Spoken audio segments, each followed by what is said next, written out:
terkait dengan embriologi sistem respirasi. Sebelum kita mulai, kita berdoa dulu ya, biar ilmu yang kita pelajari bisa bermanfaat untuk kita semua. Oke, bismillahirrahmanirrahim. Baik, dalam chapter embriologi ini, yang harus kita cermati ya, bahwa embriologi ini adalah suatu ilmu yang mempelajari tentang tahapan perkembangan intrauterin. Oke, sebelah saya ini ada, kamu terganggu nggak sama suaranya? Ngung, ngung, ngung. Dengar nggak suaranya ngung, ngung, ngung itu? Untuk suaranya tidak ada masuk gitu. Oh, oke, baik. Nggak, berarti nggak ada masalah ya? Suara berdengung itu nggak sampai ke kamu nggak?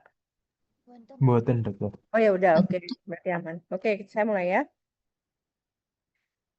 Cara mempelajari embriologi ini paling bagus kalau kamu membuka laman embriologi ya, atau juga nanti memutar video-video terkait dengan step by step embryogenesis. Jadi semacam animasi yang bisa memperlihatkan gitu ya, sequence dari perkembangan seperti apa. Nah, di akhir sesi nanti akan saya tambahkan terkait dengan apa sih ya pentingnya kita mempelajari embriologi, tentunya untuk mempelajari kelainan kongenital. Ya, oke sekarang kita masuk. Saya anu dulu pemaparannya di sini dulu aja. Sorry, mana ya? Bentar.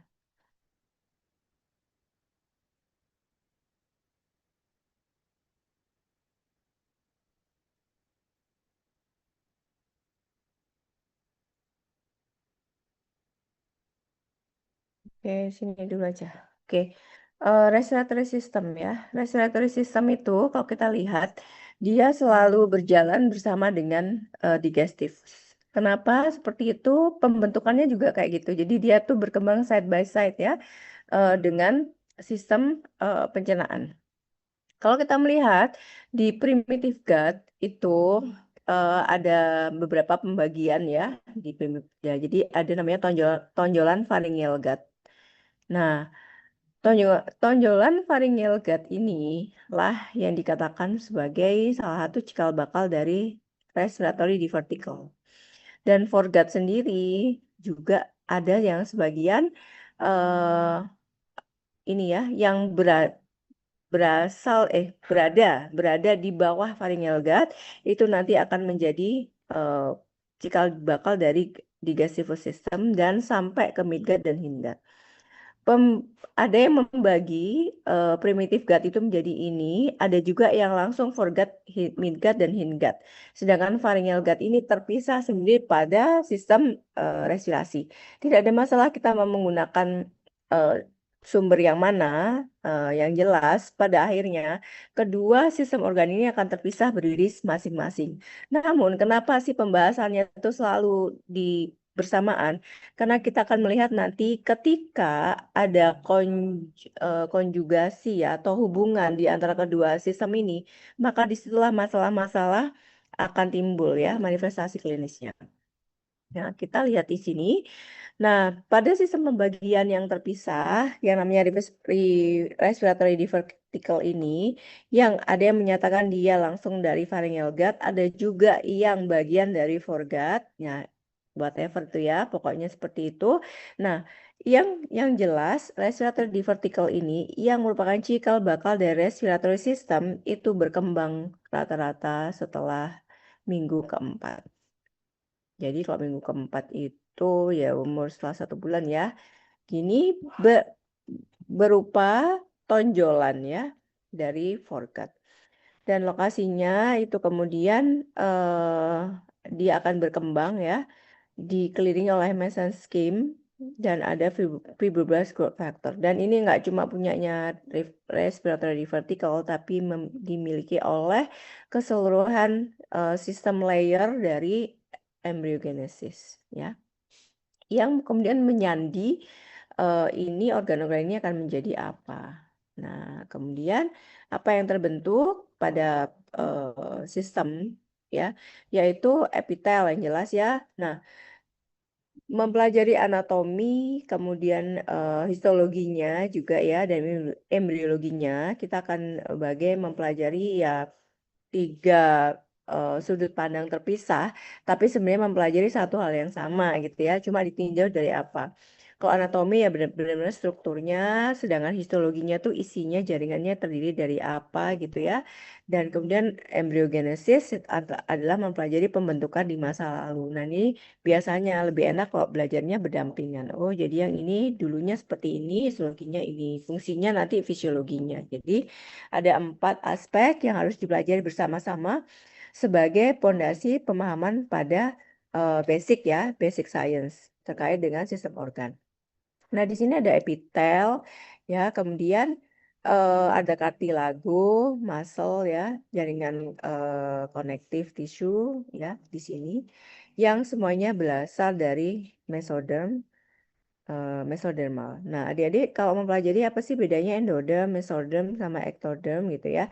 Itu adalah 3 lapisan dari cikal bakal embryogenesis kita yang nantinya berkembang ke masing-masing sistem organ. Jadi respiratory divertical ini jadi dia mix antara endodermal dan mesoderm.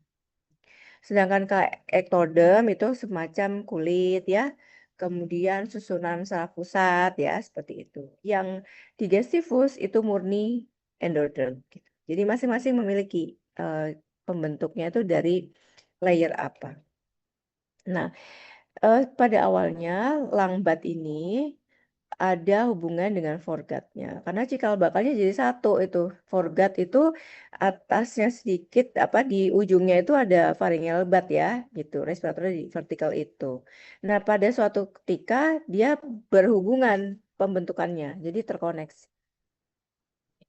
Kayak apa tuh ya? Seperti apa? Seperti ini. eh nah, kalau kita mempelajari ya, seluruh sistem organ kita tuh awalnya biasanya tabung gitu ya, tabung yang kemudian memanjang. Demikian pula juga dengan digestivus dan respiratory. Untuk yang digestivus ya tabung memanjang mulai dari mulut sampai dengan anus gitu ya. Nah, satu yang akan kemudian berdiferensiasi tergantung fungsi tugasnya masing-masing secara anatomis. Sama respiratory divertical juga seperti itu. Kalau kita melihat ini ya di tonjolan yang warna biru gitu. Nah, kemudian dia terkoneksi dengan yang digestivus. Lama-lama dia akan membentuk suatu septum ya yang membagi benar-benar antara respiratory vertical dengan digestivus. Nah, tugas perkembangannya adalah benar-benar terpisah satu sama yang lain. Jadi nggak boleh ada terkoneksi di antara keduanya itu. Nah, si eh, si foregut itu ya akan berkembang jadi esophagus, gaster, dan lain-lain sampai ke bawah ya. Midgutnya juga demikian. Dan yang respiratory vertical akan berkembang menjadi trachea ya, bronchus, bronchiolus, dan seterusnya. Nah, hubungan di antara ini harus benar-benar terpisah dan ketika tidak terpisah akan menyebabkan kelainan kongenital yang manifestasi klinisnya sangat berat dan critically ill. Nanti kita lihat. Nah, ini ya, ini kalau kita ngelihat pembagiannya ya, ini segmen-segmennya nanti ke bawah ini nanti jadi trakea gitu ya. Saya nggak akan bahas lama-lama ini. Yang yang jelas yang saya ingin apa namanya paparkan adalah konsep ya, konsep hal-hal yang khas itu apa saja. Nah, kalau kita lihat di sini ya, sekalian bahas esophagus ya. Ya, kok hubungan sama esofagusnya itu apa? Kalau ini, esofagus itu berada persis di belakang dari trakea ya, dan itu harus terpisah. Nah, kalau kita ngelihat ini esofagus di sini, trakea di sini. Nah, hubungan di antara keduanya itu akan menjadi apa? Nah, ini namanya tracheoesophageal vessel. Jadi kenapa saya selalu ingin sisipkan itu ya, eh, macam-macam kelainan kongenital agar kalian mempelajari biologi itu nggak cuma ilmunya ilmu dasarnya aja tapi juga tahu oh maksudnya seperti itu ya gitu. Nah, kalau harusnya kan dia berkembang ya secara normal itu tabung panjang sampai ke bawah, sedangkan yang trakea dan lain sebagainya juga sampai ke bawah ini terpisah. Namun ada kalanya dia terkoneksi di sini namanya tracheoesophageal vessel, yaitu ada hubungan di antara trakea dan esofagus. Di mana hal ini kamu bisa membayangkan ketika bayi ya dia minum ASI ibunya, maka ASInya akan masuk ya ditelan masuk ke esofagus sampai ke gaster. Di sini ada buntu di sini. Ya, ada atresia dari esofagus dan tentunya ini akan muntah ya bayinya karena nggak bisa turun ke bawah ya kan, muntah. Muntah berulang ya, tidak bisa minum. Nah, resiko dari dia muntah berulang itu maka yang pertama adalah aspirasi. Ya, aspirasi. Itu resiko dari esofagusnya, atresia. Kemudian dari trakeanya seperti apa? Kalau kita lihat ini ada gabungan di bawahnya ada sambungan gitu ya. Nah, trakea ini isinya udara ya, maka udara yang masuk di hirup bayi itu juga akan masuk ke abdomen. Bisa dibayangkan bayinya muntah terus ya, tapi perutnya kembung banget ya, dan ada eh, manifestasi dehidrasi tentunya kan tidak bisa ada intake sama sekali di sini. Oke, tipe yang lain ya. Tipe yang lain yang ini isolated ya, benar-benar atresia aja ya. Ini biasanya muntah aja tapi tidak disertai dengan kembung. Ya, atau ada komunikasi di antaranya ini yang berbahaya. Kalau ada komunikasi antara esofagus dengan trakea, maka sudah bisa dipastikan sejak awal kelahiran bayi ini akan mengalami sesak berulang bahkan apnu, distress nafas dan kemudian apnu. Kenapa? Karena intake ASI yang diminum akan masuk ke dalam saluran nafas dan akan membanjiri dari saluran nafas. Jadi bisa pneumonia, kemudian aspirasi di sini. Jadi dalam waktu singkat saja, begitu feeding ya, first feeding dan beberapa periode feeding berikutnya, bayi justru semakin sesak. Nah, jadi ya kalau kita melihat apa ya mendapati adanya bayi ya dengan kondisi kok sesak, kemudian makin sesak, salah satu yang harus kita pikirkan adalah adanya kelainan kongenital di bagian trakeoesophageal gitu. Jadi nggak cuma melulu oh ada infeksi ya, nosokomial neonatal infeksi dan lain-lain, tapi juga ada kelainan kongenital yang mendasari. Ini tracheoesophageal fistule ini anomali yang paling sering ya dikatakan most common anomaly pada lower respiratory tract yang dia tentunya berkaitan dengan digestivus. Nah, di sini saat infant berusaha untuk menelan ya, maka akan terjadi regurgitasi. Jadi nah, ini sangat critically ill ya. Nah, jadi bisa ternyata banyak sekali variasinya. Oke, sudah. Nah, ini. Nah, di sini dan secara eh, apa ya kita ya sebagai klinisi, jika ya terutama dokter anak ya, kita menemukan satu kelainan kongenital yang berada di garis tengah, ya ini adik-adik bisa ingat ya. Kalau kita menemukan satu saja kelainan kongenital di garis tengah tubuh, entah itu mulai dari atas, meningokel, encephalokel ya, kita urut ya. Ada di sini mungkin bibir sumbing ya, labiopalatosisis ya, atau turun lagi ke bawah gitu ya, ketemu ini tracheoesophageal fistule. Cari kelainan kongenital di garis tengah yang lain yang bisa jadi ikut karena dalam satu titik embriogenesis mereka dibentuk di waktu yang sama. Contohnya apa? Jantung. Ya, jadi kalau ada kayak gini langsung didengar kan oh, jantungnya ada masalah nggak, bocor apa enggak ya, ada bising apa enggak, ada tanda-tanda gagal jantung enggak, anaknya cyanosis enggak, dan berapa saturasi keempat ekstremitasnya dan lain sebagainya itu harus kita lihat.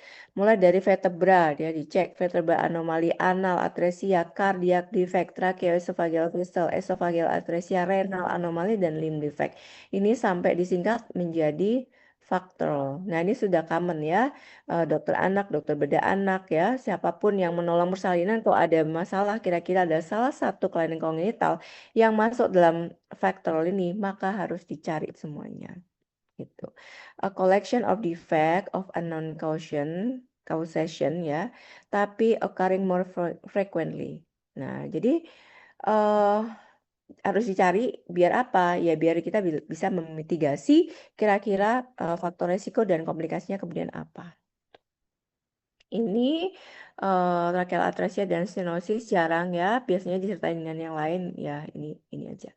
Oke, kita lanjut turun ke bawah, laring. Lah ini tadi ya kartilago pada laring. Adik-adik, laring ini sifatnya adalah untuk dia di situ ada pita suara ya, merupakan salah satu bukan salah satu, merupakan organ batas dari sistem respiratory atas dan sistem respiratory bawah ada di laring. Ya, sumbatan jalan napas yang masih tergolong di respiratory upper respiratory ya, obstruction ada di laring. Jadi kalau kita ngeliat kok ngoro, ada stridor dan lain-lain, maka ini adalah merupakan salah satu manifestasi klinis terjadinya sumbatan jalan nafas yang upper respiratory gitu.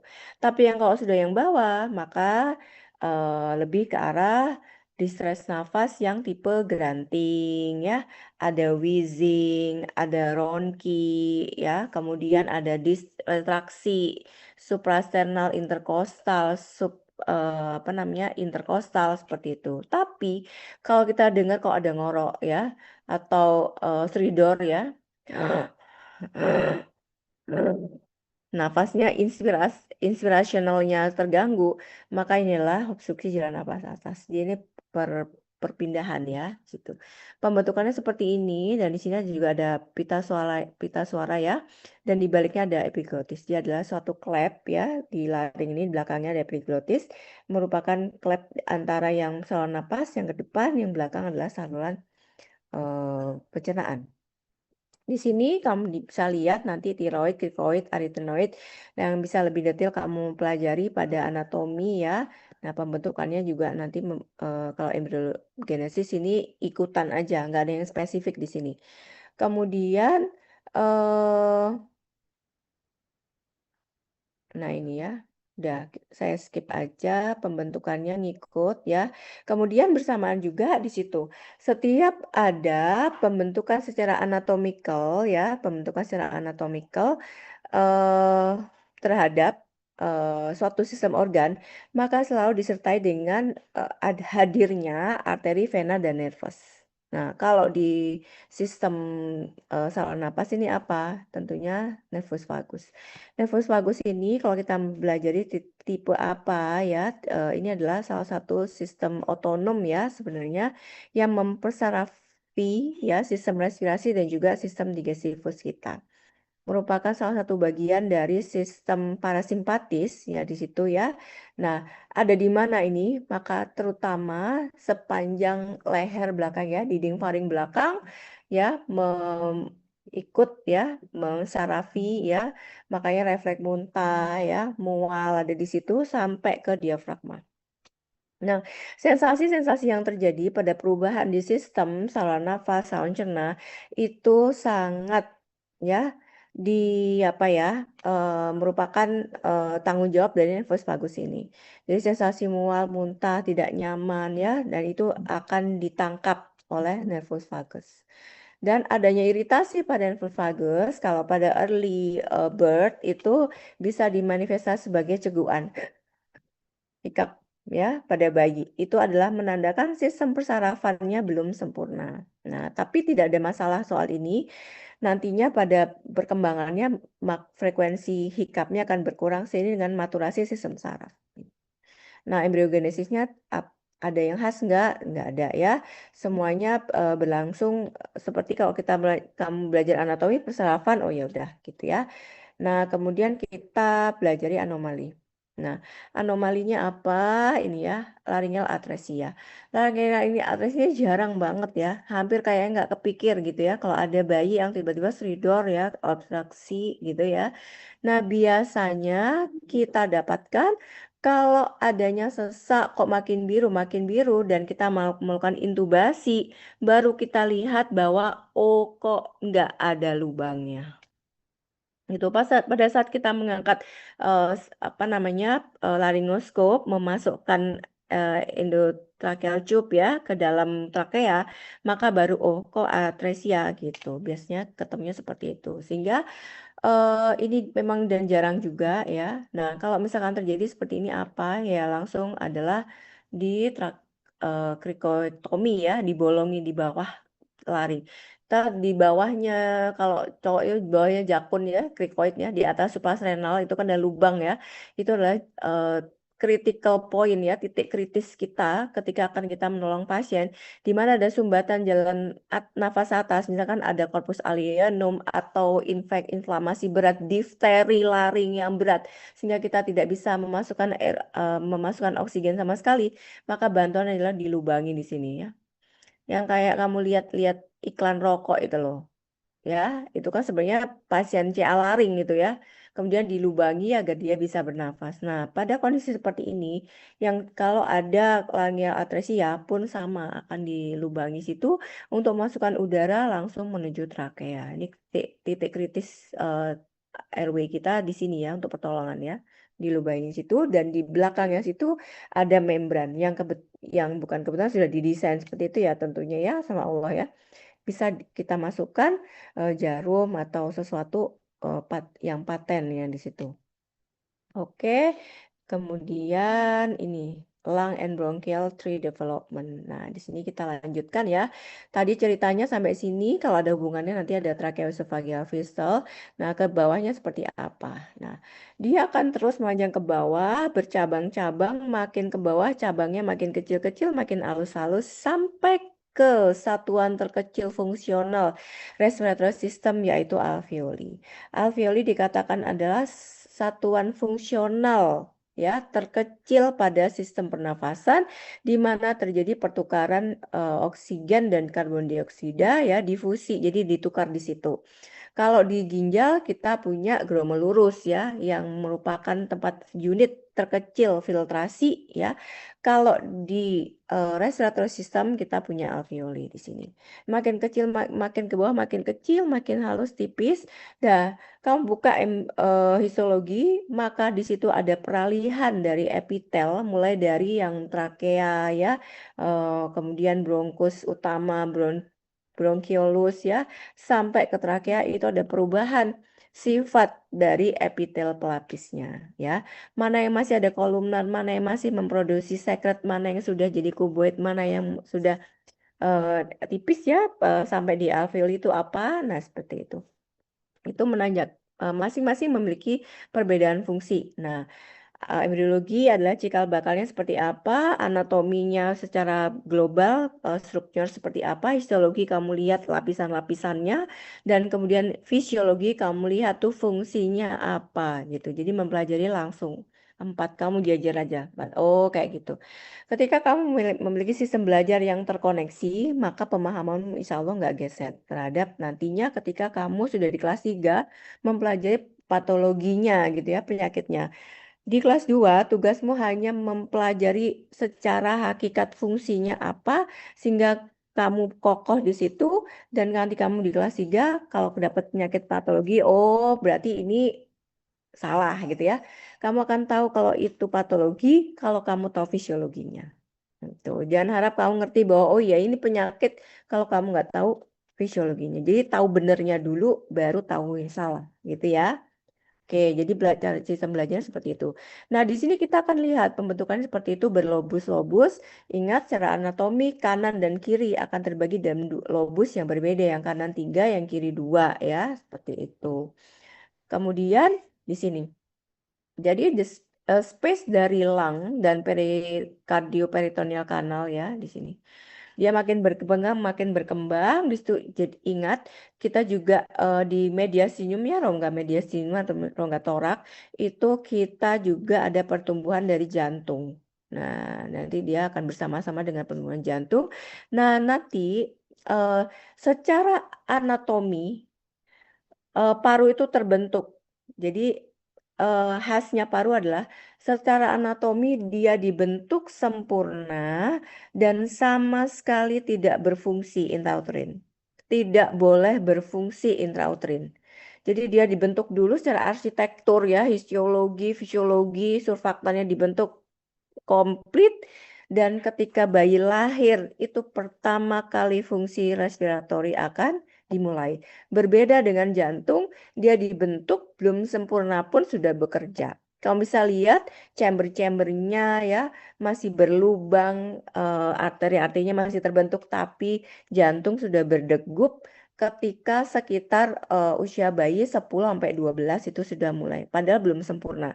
Tapi paru dia disempurnakan dulu sampai satuan terkecil dan pelapis-pelapisnya juga ya surfaktannya dan boleh berfungsi ketika bayi dilahirkan. Dan jika paru berfungsi intrauterin, maka disitulah masalah akan timbul yaitu bayinya distres. Jadi dia akan aspirasi intrauterin. Nah, di sini adik-adik bisa belajar. Ya, jadi kita belajar juga nih.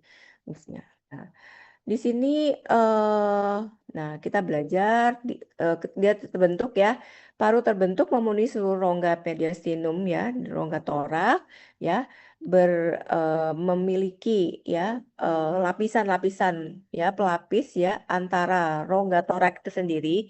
Jadi ada namanya pleura visceralis dan parietalis dan juga nanti juga membagi juga dengan perikardium ya di situ lapisan. Nah, tiap ini akan memiliki fluid ya. Itu ada cairan intra pleura yang membatasi gesekan di antaranya dan nantinya akan memastikan paru kembang kempis dengan sempurna.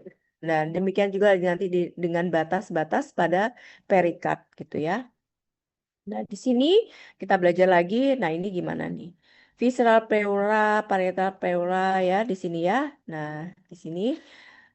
Kemudian trakea, bronki, dan lung. Nah, dibentuk pada mana nih ya? Oh, nggak ada. Jadi dia dibentuk sepanjang ini ya, sepanjang trimester pertama untuk arsitektur utamanya, kemudian makin kecil-kecil dua, dan adik-adik surfaktan ya baru dibentuk secara literatur itu ada yang menyatakan mulai minggu ke-20 ya. Surfaktan itu adalah suatu pelapis ya, cairan pelapis di rongga alveoli ya yang nantinya membuat bayi bisa bernapas ya, kembang kempis dengan baik. Nah, itu baru dibentuk pada minggu ke-20 dan akan sempurna makin banyak ya secara jumlah setelah minggu ke-28. Nah, inilah yang menyebabkan ketika bayi prematur, maka yang terjadi pasti akan sesak dulu karena parunya tidak bisa berkembang. Kalau kita foto makin muda, maka parunya makin putih karena belum ada perkembangan segmen-segmen. Di sini dia akan berkembang sempurna saat aterem. Jadi paru itu terbentuknya sangat panjang ya. Dan karena dia juga nggak berfungsi, dia hanya dialiri darah aja dari jantung, dari jari jantung dari ini apa namanya ventrikel kanan lari ke pulmonalis ya, ke seluruh paru, turun lagi ke atrium kiri ya. Nah, tapi ngalir gitu aja ya untuk vaskularisasi, tapi tidak untuk fungsional, tidak ada pertukaran udara di situ. Oke, di sini oke. Lanjut lagi. Maturasi ada di sini. Maturasinya ada di sini ada. Nah, alveolar period ini setelah bulan ke-8 ya. Nah, di sini mulai terbentuk pada minggu ke-20 ini ya, mulai lapisan-lapisannya alveolar di alveolar sac itu membentuk surfaktan dan makin berkembang, dikatakan alveolar period itu maturasinya adalah 8 bulan ke atas. Jadi kalau memang sebelum itu ya parunya masih akan sangat apa fragile ya, gitu. Secara secara jaringan dia mulai dibentuk itu tadi 20 titik kritisnya, kemudian 28 itu ya bulan ke-8 ya, 28 minggu tuh berarti ya sekitar 7 ke 8. Nah, kemudian baru dikatakan alveolar period itu maturasi setelah bulan ke-8. Jadi benar-benar matur ya kalau aterem gitu. Nah, di sini maturasi respiratory bronchial di sini ada. Nah, dia sudah berubah fungsi ya, kuboid. Kamu cek lagi nanti dari histologinya seperti apa. Nah, ini pada bulan ke-7 prenatal dari prenatal bronchial akan eh, berbagi ya, membagi banyak sekali ya, divide continuously into more and smaller canal. Jadi terus berkembang. gitu. Berbeda juga dengan sistem urinary ya, dia juga dibentuk dia hampir belum sempurna terbentuknya, tapi juga sudah memproduksi urin ya rata-rata. Jadi masing-masing setiap organ itu berbeda ini timelinenya secara fungsi.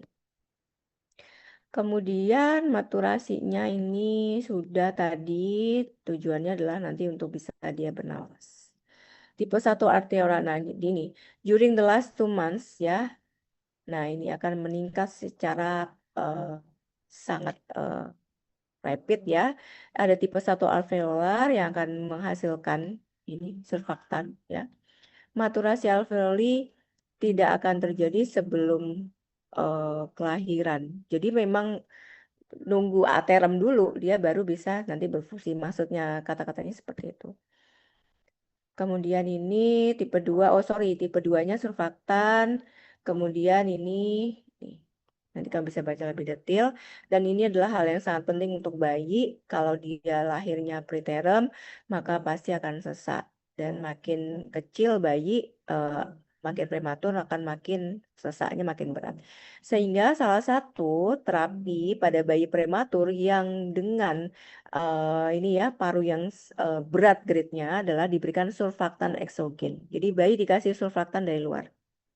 Dipasang alat bantu nafas ventilator, kita masukkan ya dan agar memacu produksi apa bisa dipakai saat itu juga surfaktannya sambil menunggu dia bisa memproduksi surfaktan. Kita kasih kesempatan. Nah, perawatannya panjang dan lama ini ya. Jadi membuktikan bahwa eh, tipe 2 alveolar cell ini ya yang memproduksi surfaktan berfungsi sangat-sangat penting.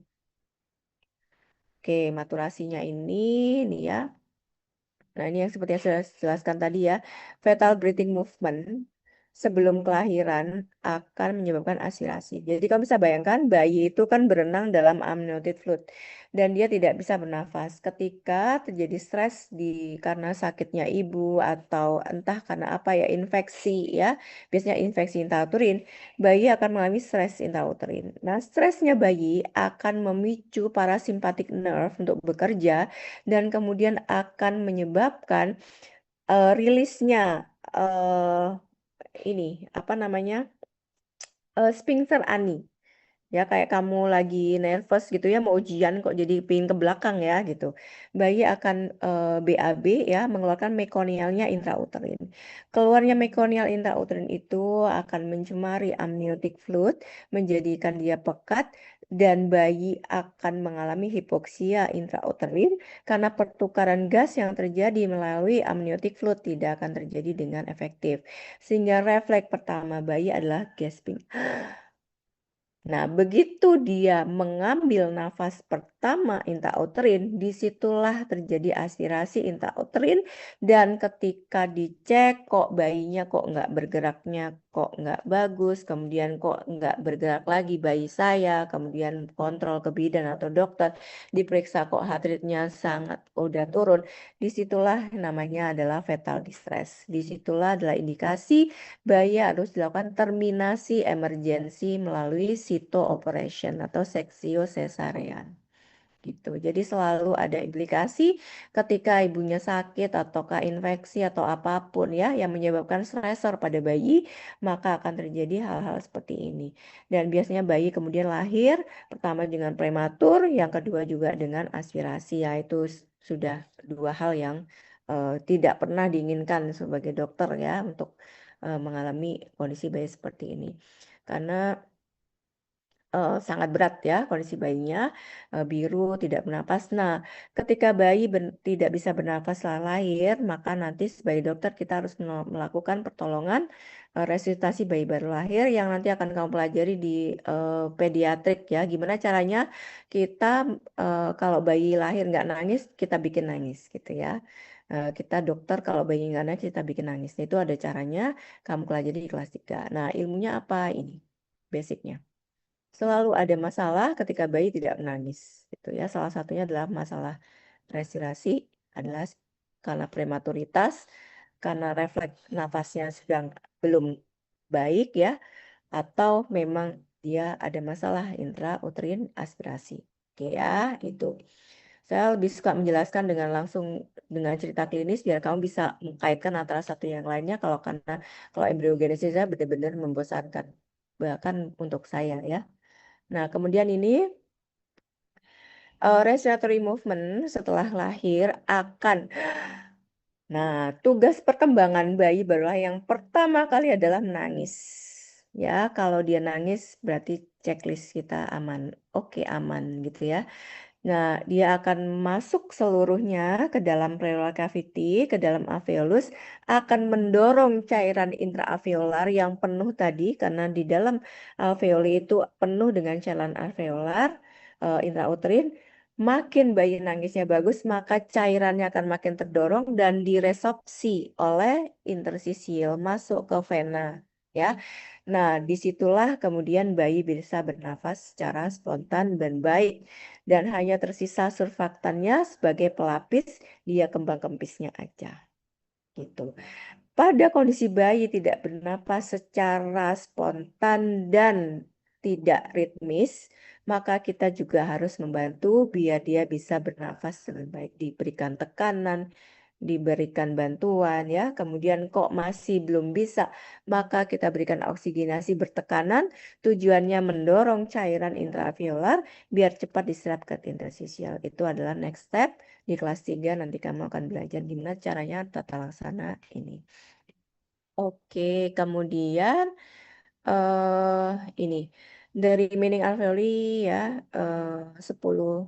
Nah, ini bagusnya seperti ini yang saya bilang itu tadi ya. Jadi paru respiratori kita itu dibentuk sepanjang embryogenesis itu sampai bayi mau lahir dan bahkan secara ini ya di terakhir statement terakhir itu akan terus diproduksi dan disempurnakan sampai 10 tahun postnatal life. Nah, tahu nggak implikasinya apa ini terhadap anak-anak ya yang sakit sering batuk, pilek, asma, alergi dan lain-lain bahwa ketika pada awal-awal kelahiran sampai usia 3 tahun di mana paling banyak manifestasi klinis alergi bayi itu adalah misalkan alergi susu sapi ya itu ya alergi susu ya maka harus avoidance. Nanti dari tahun 3 tahun sampai 5 tahun itu adalah di kulit manifestasinya. Itu mulai dari makanan ya, yang inhalan dan lain-lain. Mulai setelah itu ada asma dan lain-lain. Titik kritisnya ada di usia 7 sampai 10 tahun di mana ketika kita tidak bisa mengontrol ya airway infection ya, pokoknya respiratory infection, respiratory allergy dan lain-lain maka ini bisa berkembang menjadi penyakit yang akan dibawa sampai dewasa. Sehingga misalkan pada awal-awal anak ya early age gitu ya, dia sering batuk pilek ya, kemudian alergi, maka avoidance itu benar-benar harus dilakukan. Jadi dihindarkan yang alergi-alergi agar memberikan kesempatan parunya untuk bisa berkembang dengan baik. Jadi jangan kasih, oh nggak apa-apa dikasih terus gitu ya, biar kebal. Tidak, sekarang sudah berbeda, nggak kayak dulu lagi. Jadi benar-benar harus kita jaga ini agar dia bisa berkembang baik. Nah, yang seringkali adalah paparan asap rokok dari ayah ya, orang tua. Dan sekarang banyak ya cewek yang nge-vape dan lain-lain for lifestyle gitu. Hati-hati adik-adik itu sama sekali nggak berguna. Kamu bisa tahu sekarang ada namanya cotton ball disease ya. Itu adalah baru ya, baru ini. Ini adalah disease baru di respirasi di mana itu adalah akibat penggunaan vape. Ya, itulah memiliki toksiksitas yang berkali-kali lipat, puluhan, mungkin ada jurnal yang bilang ratusan kali lipat daripada common cigarette yang memerlukan puluhan tahun untuk menjadi PPOK, tapi ini dekade kedua, ketiga, parumu habis. Udah banyak kok kejadiannya ya, orang-orang di usia produktif, mulai 20-an, 30 tahun yang harusnya dia produktif mencari kerja, tapi napasnya udah perlu oksigenasi. Nah, itu kalau kamu berada di puncak-puncak produktif yang harusnya itu ternyata bahkan nafas pun sulit, itu udah gimana tuh masa depan. Nah, kamu kalau misalkan misalkan ya nge-vape atau udah stop aja nggak ada gunanya, kalau kamu ada sekitarmu kamu edukasi keluarga dan lain-lain itu sudah enggak. Dan untuk anak-anak sendiri gimana? Secara empiris ya pengalaman pribadi, jurnal dan lain-lain, anak-anak yang mengalami respiratory infection atau problem di respiratory dengan paparan toksik pada ini ya eh, akan sangat lambat recovery-nya. Jadi kalau misalkan setelah sakit pneumonia gitu ya, seminggu 2 minggu dengan treatment yang standar itu sudah oke gitu, paling kontrol sekali udah habis itu sudah. Tapi yang kena rokok jangan harap bisa sebulan atau lebih, tetap seperti itu. Bahkan dok, gimana dok kok nggak lah? Biasanya saya kembalikan loh, gimana kita bisa menolong Bu kalau paparan utama justru tidak bisa dihentikan. Ibu bisa keliling ke dokter manapun silakanlah gitu ya. Karena dokternya udah capek sendiri. Karena obatnya nggak ngefek gitu. Kita capek ya, ada suatu titik kita juga capek. Ya kalau memang jadi nggak ada gunanya ibu ke dokter manapun akan sama problemnya gitu. Jangan harap karena itu harus di stop gitu. Jadi harus kita pahamkan juga ya pasien-pasien bahwa kita tuh bukan dewa yang bisa ngatasi semua penyakit. Jadi harus apa dulu source of infectionnya, source of problemnya tuh itu yang dihentikan. Salah satunya adalah ini. Nah, kita lihat bahwa kita dikasih kesempatan untuk optimalisasi respirasi sampai 10 tahun. Jadi pada saat itu sebelumnya maka tumbuh kembang anak di bagian respirasi harus dioptimalkan ya. Gimana yang asma lain-lain harus stop. Gimana?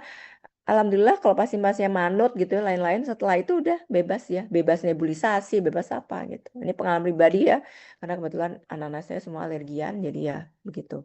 Dia harus benar-benar dikontrol ya, secara eh, dari seluruh lini. Nah, oke, sekarang kita ke sini.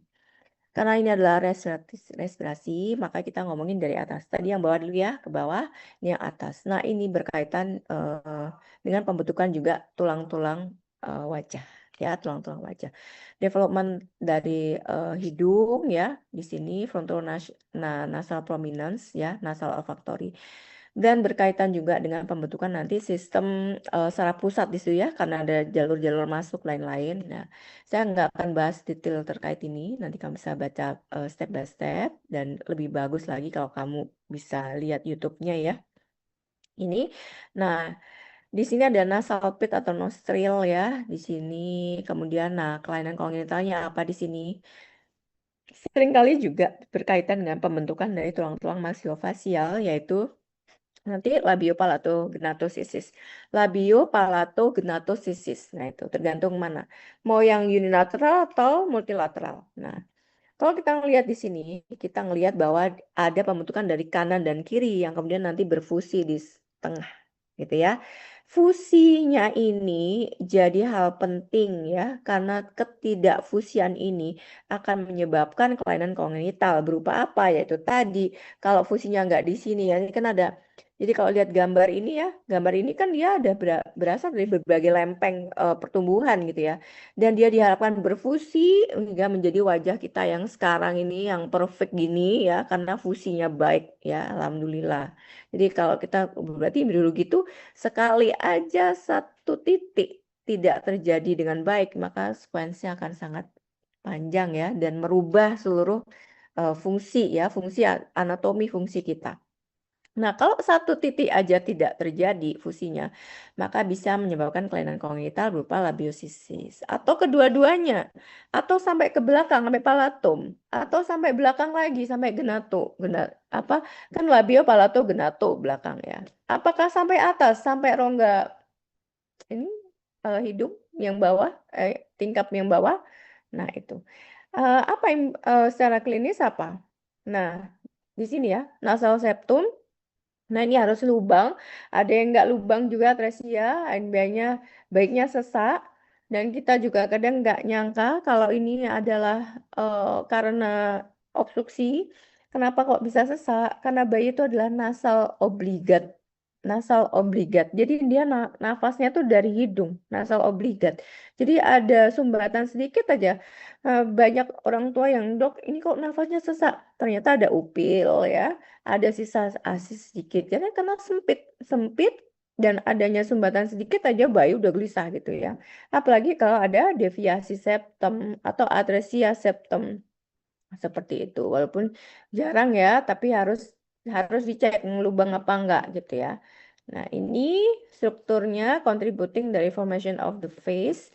Nah, ini ya seperti yang saya jelaskan tadi, formasi dari respiratory sangat berkaitan dengan pembentukan dari tulang-tulang maksofasial. Nasal cavity ini ya. Ini kemudian ya koana ya tingkap-tingkap itu ya yang secara fisiologi dia akan membantu sebagai air conditioning di situ. Kemudian ini koana ini ya kayak lapis-lapis tingkap-tingkap gitu. Kemudian oke. Nah, sinus paranasalis ya. Sinus paranasalis itu ada yang membahas masuk ke dalam pembentukan maksofasial ya. Ada juga yang pada respirasi. Karena dia berfungsi pada respirasi, kita bahas juga di sini. Paranasal sinus itu mulai dari sini ya, lubang di kalvarium kita, lubang-lubang kayak lubang-lubang udara gitu ya, yang membuat tulang kalvarium kita menjadi lebih ringan ya, dan juga merupakan dikatakan air conditioning terhadap udara sebelum masuk ke dalam trakea. Ada juga yang menyatakan ini adalah suatu entahlah fungsi sesungguhnya kita tidak terlalu paham gitu ya. Dikatakan secara struktur membantu untuk meringankan dan pertukaran airway secara pasif gitu ya. Dan ini ada di mana-mana ethmoid, frontal dan sphenoid dan merupakan salah satu indikator terjadinya infeksi pada sistem respirasi kalau ternyata kok ada pusing di sini ya, frontal terutama sore, ada di sini ya berat gini, kok sering pegang-pegang gini ya. Batuk pilek lama, kok nyut-nyutan di sini di pipi-pipi, kok nyut-nyutan di sini ya. Nah, jangan-jangan ada sinusitis. Di mana di situ ada infeksi sekunder menyebabkan adanya nanah di dalam tulang-tulang sinus paranasal. Nah, itu bisa dicek dengan foto, kok ada air filter level di situ. Ya, harusnya kan dia murni murni udara ya, tapi kok ada cairan gitu. Nah, itu. Oke, primary palate. Nah, ini palatum. Nah, ini palatum membatasi ya antara ini ya tingkap atas sama tingkap bawah kita ya, hidung sama mulut di sini. Palatum, ada palatum durum, palatum mole, dan kemudian nanti keduanya bersatu di rongga faring ya. Faring mulai dari nasofaring yang atas, kemudian faringofaring ya, orofaring gitu ya. Gitu. Dan itu sangat terkoneksi, mau nyeri telan kemudian atau apa kita harus lihat eh, hidung belakang sampai tenggorokan. Nah, apa yang kita pelajari di sini karena pembentukannya itu bersamaan ya, ya, dan fungsinya juga nanti jadi satu, maka hati-hati gangguan pada saluran nafas bisa biasanya juga disertai dengan rasa mual muntah. Coba kalau kita cek gitu ya, buka mulutnya gitu ya, terus kita periksa ya, tong spatel kita agak dalam sedikit langsung muntah. Hati-hati. Kenapa kita stimulus nervus vagus itu penuh nervus vagusnya langsung muntah. Hati-hati. Nah, itu salah satu contoh secara klinis kalau kita memeriksa pasien ya. Secondary palate ini ada ini ya palatum dulu palatum mulai ya itu nanti kamu bisa konversikan dengan pelajaran anatominya. Kemudian ini nggak terlalu khas ya, tapi yang sama seperti sifat embryogenesis yang lain, kanan kiri selalu kemudian bergabung dan berfusi. Nah, berfusinya ini ya tadi kalau tidak terjadi maka itu tadi labio palato ya kalau lebih dalam lagi genato jadi bisa robek sampai ini. Nah, gimana tuh caranya tuh kalau feeding pada bayi yang mengalami ke apa kelainan kognitif seperti itu tentunya dengan dot khusus yang panjangnya sampai belakang. Jadi ada artificial feeding khusus untuk pasien-pasien dengan kelainan seperti ini ya yang dipesan khusus dicetak dulu ya dicetak dulu sesuai dengan anatomi. Jadi dia memangnya kenapa ya pasti tersedak kalau bayi itu. Minum pakai dot biasa. Minum di mulut harusnya dia rigid gitu ya, tapi masuk ke rongga hidung terhirup. Nah, biar nggak biar apa? Nggak aspirasi, maka dotnya sampai ke belakang. Nah, itu implikasi klinisnya. Dari kelainan kongnital akibat gagal fusi ini pada palatum dulu. labium palatum ya, seperti itu. Nanti ada foramen-foramen incisivus, ini foramen-foramen nanti untuk gigi-gigi ya di sini. Ini namanya aja sih incisivusnya itu ya, karena letaknya di depan. Itu tempat keluarnya saraf. Apa arteria vena nervus dan lain-lain. Kamu pelajari itu. Ini ya unilateral cleft lip ya. Nah, ini pembentukannya, timingnya. Oke, sampai sini ada yang mau ditanyakan dulu, adik-adik? Biasanya kalau embriologi nggak ada yang tanya. Dalam bertahun-tahun ngajar, biasanya embriologi nggak ada yang tanya. Nggak apa-apa juga ya, karena kita mempelajari masa lalu. Jadi biasanya kalau fungsi apa gitu, oke lah. Tapi kalau ini kita pelajari, kita kayak pelajar sejarah ya, belajar sejarah gitu. Kalau belajar sejarah tuh kan bosan gitu ya, makanya saya selalu selipkan apa sih yang harus kita perhatikan pada kondisi-kondisi ini. Embriologi ini apa, pentingnya apa gitu. Karena kalau enggak, ya ini bukan sesuatu yang menyenangkan untuk dibahas karena nggak ada, ya gitu-gitu aja gitu. Oke. Adik-adik, saya ingatkan lagi mempelajari biologi jangan lupa untuk belajar ininya ya, video-video bisa kamu di YouTube banyak sekali untuk membantu kamu. Alignment-nya dibuka ya, diktat kuliah oh gini step by step-nya gitu ya, paling nggak kamu bisa memiliki framework berpikir secara global dan kemudian bisa tahu ternyata kalau ini nggak terjadi di titik ini akan terjadi apa, terjadi apa, terjadi apa. Kepentingannya dibelajar seperti itu. Oke,